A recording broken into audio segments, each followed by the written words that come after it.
దళిత driver సుబ్రహ్మణ్యాన్ని హత్య చేసి door delivery చేసిన కేసులో ఎమ్మెల్సీ అనంతబాబుకు ఉచ్చు బిగుస్తోంది. ఇక జగన్మోహన్ రెడ్డి హయాంలో ఈ హత్య జరిగి 2 ఏళ్లు గడుస్తున్నా కూడా ఆయనపైన ఎటువంటి చర్యలు తీసుకున్న నేపథ్యంలో ప్రభుత్వం మారాక సుబ్రహ్మణ్యం తల్లిదండ్రులు ఈ కేసును రీఓపెన్ చేయమని కోరగా కూటమి ప్రభుత్వం అందుకోసం ప్రత్యేక న్యాయవాదిని ఏర్పాటు చేసింది. ముప్పాల సుబ్బారావు ఈ కేసును టేక్ ఓవర్ చేయబోతున్నారు అని చెప్పి వార్తలు వస్తున్నాయి. ఇక జగన్మోహన్ రెడ్డి గారి హయాంలో మనం చూసాం దళితులపై జరిగినటువంటి దమనకాండ. ఒక పక్క చూస్తే డాక్టర్ సుధాకర్ కావచ్చు, డ్రైవర్ సుబ్రహ్మణ్యం కావచ్చు, ప్రొఫెసర్ అచ్చెన్న కావచ్చు, వీళ్ళందరిపైన కూడా కేసులు కూడా రీఓపెన్ కావాలని చెప్పి డిమాండ్ కూడా వినిపించిన నేపథ్యంలో దీనికి సంబంధించి చంద్రబాబు గారు కూడా ఒక హామీని అయితే ఇవ్వడం జరిగింది. ఆ హామీలో భాగంగానే ఇప్పుడు ఈ కేసు రీఓపెన్ చేశారు అంటున్నారు. మరి ఇప్పటికైనా ఎమ్మెల్సీ అనంతబాబుని అరెస్ట్ చేస్తారా? సుబ్రహ్మణ్యం తల్లిదండ్రులకు న్యాయం జరిగే అవకాశం ఉందా? మరొక పక్క చూస్తే స్వయాన జగన్మోహన్ రెడ్డి చెల్లెలు సునీత కూడా వరుస సాక్షులు చనిపోవడం కావచ్చు, అవినాష్ రెడ్డి బెయిల్ పిటిషన్ రద్దు చేయమని సుప్రీంకోర్టులో పిటిషన్ వేసిన నేపథ్యంలో మరి ఈ కేసులన్నీ ఏం అవ్వబోతున్నాయి అన్న విషయాలను ఈ రోజు చర్చిద్దాం. మనతో పాటు పార్టిసిపేట్ చేసేందుకు స్టూడియోలో ఉన్నారు సీనియర్ జర్నలిస్ట్ టీవీ శ్రీనివాస్ గారు. నమస్కారం సార్. నమస్తే సార్. శ్రీనివాస్ గారు, జగన్మోహన్ రెడ్డి గారు ప్రచారంలో భాగంగా ఒకసారి మనం చూసాము అనంతబాబును అమాయకుడు అని చెప్పడం. అప్పటికే సుబ్రహ్మణ్యం ఆయన చంపడం, డోర్ డెలివరీ చేయడం, ఆయన మధ్యంతర బెయిల్ పైన బయట ఉండటం కూడా అందరికీ తెలిసిన విషయమే. మరి అలాంటి వ్యక్తి జగన్మోహన్ రెడ్డికి అమాయకుల్లాగా ఎలా కనిపించారు? అలాగే వ్యవస్థలను వాడుకుంటుంది కూటమి ప్రభుత్వం అని చెప్పి ఇప్పుడు వైసీపీ ప్రచారం చేస్తున్న నేపథ్యంలో వ్యవస్థలను ఏ విధంగా వాడుకున్నారు అన్నది ఒక్క ఎమ్మెల్సీ అనంతబాబు విషయంలో కూడా మనకు కనిపిస్తోంది. హత్య జరిగిన వెంటనే కూడా ఎఫ్ఐఆర్ నమోదు చేయలేదు, ఎప్పుడు చాలా టైం తీసుకున్నారు అని చెప్పి ఎస్పీ డిఎస్పీ మీద కూడా ఆరోపణలు వచ్చాయి. ఇప్పుడు ఏవైతే సుబ్రహ్మణ్యం తల్లిదండ్రులు ఉన్నారో వాళ్ళకి కనీసం ఈ ప్రభుత్వం మారే వరకు వాళ్ళకి పెన్షన్ కూడా ఇవ్వలేదు, చాలా రకాలుగా హింసించారు అని అంటున్నారు. సో ఇప్పుడు వాళ్ళు కూడా సిట్ విచారణ కోరుతున్నారు, అలాగే డిఫెక్టివ్ ఇన్వెస్టిగేషన్ కావాలని అంటున్నారు. మరి జగన్మోహన్ రెడ్డి గారు ఇంతవరకు ఎమ్మెల్సీని సస్పెండ్ కూడా చేసిన పరిస్థితి లేదు, ఎలా చూడొచ్చు అంటారు? అంటే అనంతబాబు కేసు మళ్ళా ఇవాళ విచారణకి లేదు ప్రభుత్వానికి సహకరించడానికి ముప్పాళ్ళ సుబ్బారావుని ప్రత్యేక న్యాయవాదిగా నియమించారు. ముప్పాళ్ళ సుబ్బారావు ఇవాళ దానిపైన ఫైట్ చేస్తున్నారు. ఆ తల్లిదండ్రులకు ఆయన అండగా ఉన్నాడు. అక్కడ ఆ ప్రాంతంలో ఇవాళ అనంతబాబు చేసినటువంటి దారుణం ఏది, ఒక దళిత డ్రైవర్ సుబ్రహ్మణ్యాన్ని నీకు కిరాతకంగా చంపటమే కాదు డోర్ డెలివరీ చేయటం. అప్పట్లో ఎస్పీ కూడా ఇతను అంగీకరించాడు, తనపై పడ్డటువంటి హత్యా నేరాన్ని ఆయన అంగీకరించాడని ఎస్పీఏ వెల్లడించాడు.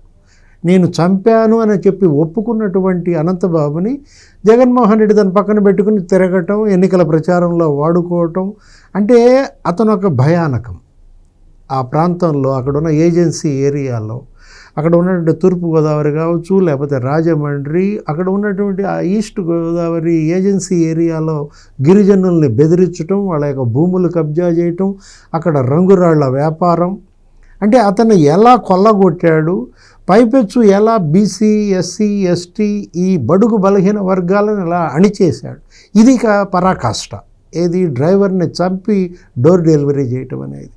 అసలు దగ్గర ఒక 31 గాయాలు ఉన్నాయని, ఇంకా అంతర్గత గాయాలని ఉన్నాయని, ఒక్కడి వల్ల అంత గాయాలు కావని. ఏది అంటే కొంతమంది కలిసి చంపారు, ఇతనితో పాటు ఇంకెవరెవరు ఉన్నారు. సకాలంలో ఛార్జ్షీట్ వేయకుండా ఇతనికి బెయిల్ వచ్చేలాగా అప్పటి ఎస్పీ డిఎస్పీ సహకరించారనేది మరో అభియోగం.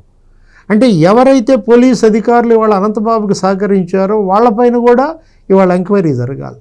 ఇప్పుడు అనంతబాబుని శిక్షించడం ఒక ఎత్తు, అతన్ని బయటికి రావడానికి సహకరించిన వాళ్ళని, ఆ దోషుల్ని కూడా ఇవాళ మరి శిక్షించాలా. ఎందుకంటే వాళ్ళ తల్లిదండ్రులు ఆ దళితులు నూకాలమ్మ, సత్యనారాయణ వాళ్ళు పోరాటం చేస్తున్నారు.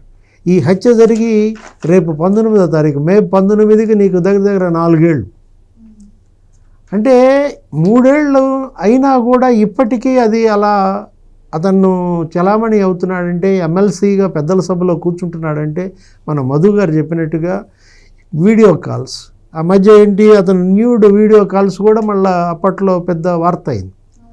ఎవరు అదేమంటే నేను ఏదో పుట్టినరోజు వేడుకకి ఎవరికో చేశాను, ఎవరికో ముద్దులు పెడుతున్నాను, కుర్రాడు పుట్టినరోజునో ఏదో అతను ఇచ్చిన ఇది. జగన్మోహన్ రెడ్డి పోన్ స్టార్, ఇతనేంటి 3.0. ఇప్పుడు ఆల్రెడీ ఒక పోన్ స్టార్ జైల్లో ఉన్నాడు.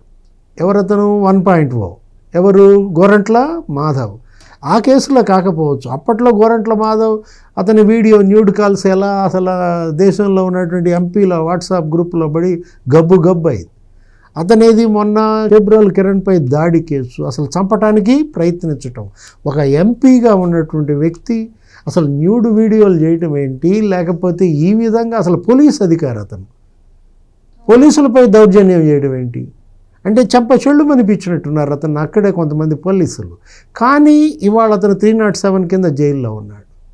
ఇప్పుడు ఇతను అనంతబాబు, ఇతను ఆల్రెడీ ఒక 88 రోజులు జైల్లో ఉన్నాడు గతంలో. బెయిల్పై విడుదలైనప్పుడు ఎలా ఊరేగించి తీసుకొచ్చారో మధు గారు చెప్పారు. అంటే పోన్ స్టార్ 1.0, పోన్ స్టార్ 2.0, అసలు ఇంకోవాడు ఉన్నాడు పోన్ స్టార్ మూడోవాడు. ఎవరాడు? కుక్కల విద్యాసాగర్. అతనేంటి ఆ కాదంబరి జత్వాని ఆ కేసు, కిడ్నాప్ కేసు, ఆమెకే ఇతను న్యూడ్ కాల్స్ చేశాడు. ఎవరు? ఈ కుక్కల విద్యాసాగర్. వాడిని అరెస్ట్ చేశారు, అతన్ని జైల్లో పెట్టారు. 77 రోజులు జైల్లో పెట్టారు. ఇప్పుడు బెయిల్ మీద బయటకు వచ్చినట్టున్నాడు.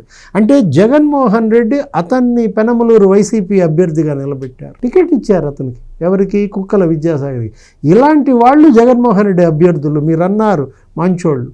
వీళ్ళంతా ఎవరి దృష్టిలో? జగన్ దృష్టిలో సౌమ్యులు, లేకపోతే అందగాళ్ళు. ఎవరు? అనంతబాబు ఒక అందగాడు. అంటే జగన్ చూసే అందం ఇటువంటిది. ఎంత అవినీతికి పాల్పడితే అంత అందగాడు జగన్ దృష్టిలో, లేకపోతే ఎంత అరాచకానికి పాల్పడితే అంత అందగాడు జగన్మోహన్ రెడ్డి దృష్టిలో. ఒక దళిత డ్రైవర్ని కిరాతకంగా హత్య చేసినాడు నువ్వు వెంట పెట్టుకు తిప్పుతావా? మంచోడు సౌమ్యుడని సర్టిఫికెట్ ఇస్తావా? ఒక సినిమా హీరోయిన్కి న్యూడ్ కాల్స్ చేసినాడు, ఆమె పైన కేసులు పెట్టించినాడు, వాడికి నువ్వు అభ్యర్థిగా టికెట్ ఇస్తావా? నీ అభ్యర్థి అతను, బీఫామ్ అతనికి ఇస్తావా? అరే ఇంకొకడు ఆ గోరంట్ల మాధవ్, అతను నీ ఎంపీ అభ్యర్థి. అంటే అవినాష్ రెడ్డి ఇంకో అందగాడు. ఏది? వివేకానంద రెడ్డి హత్య కేసులో A8 కిరాతక హత్య. ఆయన ఎవరు? మాజీ ముఖ్యమంత్రి తమ్ముడు. ఇప్పుడు మీరు ఇందాక ఇంట్రోలో చెప్పారు సునీత ఫైట్. ఏది? ఆ బెయిల్ రద్దు చేయండి, శిక్ష హంతకులకు పడలేదు, మా అమ్మకి నాకు పడిందని ఆమె ఆవేదన. వివేకానంద రెడ్డి హత్య జరిగి ఇప్పుడు 6 ఏళ్ళు, 7వ ఏడు వస్తుంది. నిన్న వర్ధంతి సందర్భంగా ఆమె సమాధి దగ్గర తన ఆవేదన పోరాటం చేస్తోంది. ఈ హంతకులకు వ్యతిరేకంగా పోరాటం చేస్తోంది. తనేంటి ఇవాళ తను ఒక లాజికల్ ఫైట్ అన్నమాట. ఎలా చేస్తోంది? ఒంటరిగా, ఎవ్వరూ తనకు సహకరించట్లేదు. షర్మిల చెప్పింది స్పష్టంగా, అది కడప పార్లమెంట్ సీటు కోసం జరిగిన హత్య. అవినాష్ రెడ్డి బెయిల్ ఎందుకు రద్దు చేయలేదని మొన్న షర్మిల డిమాండ్ చేసింది. అంటే ఇప్పుడు అనంతబాబు బెయిల్ రద్దు అవుద్దా? అతను జైలుకి వెళ్తాడా? ఇప్పుడు అతని పైన సిట్ వేస్తారా? అవినాష్ రెడ్డి అతను కూడా జైలుకి వెళ్తాడా? ఎలా కిరాతకంగా వీళ్ళు చంపేశారు, హత్యలు చేశారు, హత్యా యత్నాలకి పాల్పడ్డారు. అప్పుడు జగన్మోహన్ రెడ్డి సీఎంగా ఉన్నాడు, అతను సీఎంగా ఉండగా చేశారు. సరే ఇప్పుడు అతను సీఎంగా దిగిపోయినా నిన్న చేబ్రోల్ కిరణ్పై హత్యాయత్నం. ఎవరు? గోరంట్ల మాధవ్.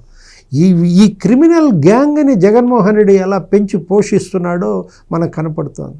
ప్రజలు మేల్కొన్నారు. ఇప్పుడు ఇతనేదో ఊడబడుస్తాడు, ఇతనేదో మంచివాడు అని చెప్పి ఇతన్ని గెలిపించారు. 151 సీట్లతో సీఎంని చేస్తే నీకు ఎస్సీ, ఎస్టీ, బీసీ, ముస్లింలని ఎలా ఊచకోత కోసారో మనం చూసాం. చంద్రయ్య యాదవ్ జై జగన్ అనలేదని ఏం చేశారు? మెడ కోసేశారు గుళ్ళపాడులో. అతను చనిపోతూ కూడా జై చంద్రబాబు అన్నాడు. అంటే బీసీలు ఎంతమందిని చంపారు? ధర్మవరంలో చేనేత కార్మికుడు చంద్రశేఖర్ హత్య, మంగళగిరిలో చేనేత కార్మికుడు హత్య. అంటే అటు బీసీలు ఇటు ఎస్సీలు. కడపలో అచ్చెన్నను చంపారు, దళిత వెటర్నరీ డాక్టర్. కిరాతకంగా వెటర్నరీ డాక్టర్ని మీరు చంపేస్తారా? అసలు అనితా రాణి చిత్తూరులో దళిత వైద్యురాలు, ఆమె పట్ల పెద్దిరెడ్డి గ్యాంగ్ ఎంత అరాచకానికి పాల్పడింది, ఎంత అవమానాలకు గురి చేశారు. అంటే దళిత మేధావులు మామూలుగానే వాళ్ళల్లో చదువుకుని ఈ స్థాయికి వచ్చి రావడం చాలా అరుదు. అట్లాంటిది విశాఖపట్నంలో డాక్టర్ సుధాకర్ని పెడరెక్కలు విరిచికట్టి నడి రోడ్డుపై అసలు ఎలా కొట్టారు? పోలీసులతో కొట్టించారు. అంటే అమానుషం జరిగింది, ఒక దమనకాండ చేశారు. జగన్ సీఎంగా ఇవాళ అధికారాన్ని అడ్డం పెట్టుకుని పోలీసే క్రిమినల్గా మారాడు, క్రిమినలే పోలీస్ అయ్యాడు. అంటే వీళ్ళకి పోలీసులు సెల్యూట్ చేయటమా, ఊరేగింపులు చేయడమా? ఇది ప్రజలు ఆలోచించాలి.